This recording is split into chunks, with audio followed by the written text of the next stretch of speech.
हिंसा का मार्ग अपनाकर मनुष्य कभी भी शांति से नहीं रह सकता, इसलिए हमें कभी भी हिंसा को नहीं चुनना चाहिए। आज की कहानी भी एक हिंसक डाकू अंगुलीमाल पर आधारित है, जिसने बुद्ध के ज्ञान की रोशनी के आगे अपने हिंसा के हथियार को त्याग दिया। यह बात उन दिनों की है जब मगध राज्य में अंगुलीमाल नामक एक डाकू का खौफ बैठा हुआ था। वह बहुत भयानक था। उसका नाम अंगुलीमाल पड़ने का यह कारण था कि वह जिसको भी मारता था उसकी एक अंगुली काटकर अपने गले में माला बनाकर पहन लेता था। एक बार गौतम बुद्ध जिस मार्ग से जा रहे थे, उसी मार्ग पर वहां अंगुलीमाल डाकू आ गया। अंगुलीमाल बोला, रुको, कहाँ जा रहे हो? गौतम बुद्ध रुके और बोले, मैं तो रुक गया, पर तुम बताओ, तुम कब रुकोगे? अंगुलीमाल बोला, सन्यासी, ऐसी बातें करके तू बच नहीं सकता। बुद्ध बोले, मैं तो यहां से जा ही नहीं रहा, यही खड़ा हूं। अंगुलीमाल बोला, क्या तुझे मुझसे डर नहीं लगता? मैंने कितने लोगों को मारकर उनकी अंगुली काटकर अपने गले में माला पहन रखी है। बुद्ध बोले, डर तो उनसे लगता है जो ताकतवर हो, पर तुम तो मुझे ताकतवर नहीं लगते। बुद्ध की बात सुनकर अंगुलीमाल क्रोध में भर गया।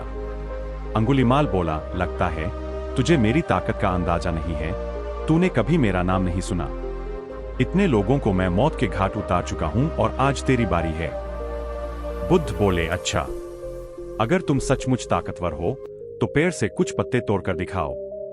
अंगुलीमाल ने क्रोध में जाकर पेड़ के पत्ते तोड़ दिए और बुद्ध को दिखाते हुए कहने लगा, देख, मैंने इस पेड़ के पत्ते तोड़ दिए, मैं तो इस पेड़ को भी उखा सकता हूं। मेरी ताकत का तुझे तब अंदाजा होगा जब इस तलवार से मैं तेरे प्राण लूंगा।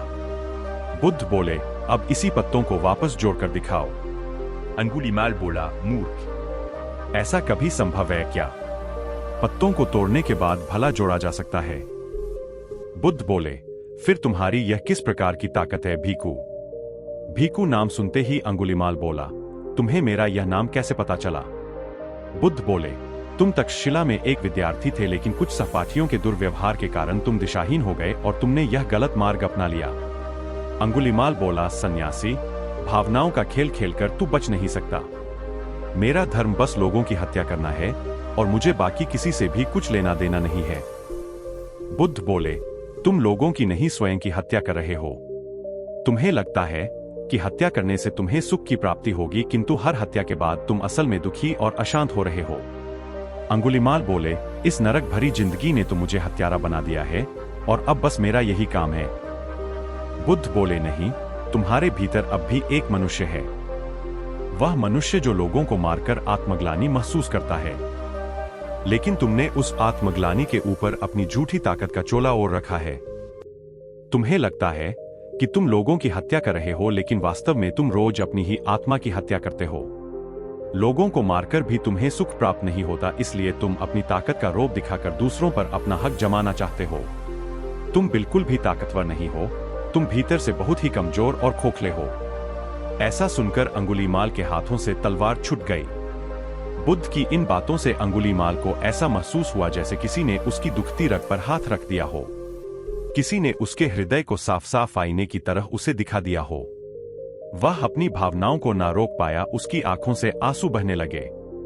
अंगुलीमाल बोला, बुद्ध, अब तो मैं इतने सारे लोगों के प्राण ले चुका हूं, क्या ये समाज इतनी हत्याओं के बाद भी मुझे अपनाएगा? बुद्ध बोले, जब तुम लोगों की हत्या करना बंद कर दोगे, हिंसा को मार्ग त्याग दोगे, तो समाज तुम्हें जरूर अपनाएगा, क्योंकि समाज भी अपनी भलाई जानता है। अंगुलीमाल बोला, बुद्ध, आप सत्य ही कहते हो। डाकू बनकर मैंने कितने निर्दोष लोगों की हत्या की है। लोगों की हत्या करके स्वयं ही अपने लिए दुख पैदा करता रहा हूं। आपकी बातों ने मेरे अंधेरे मन में रोशनी कर दी है, जिसमें मैं साफ साफ सब कुछ देख पा रहा हूं। मेरा अहंकार झुक गया है।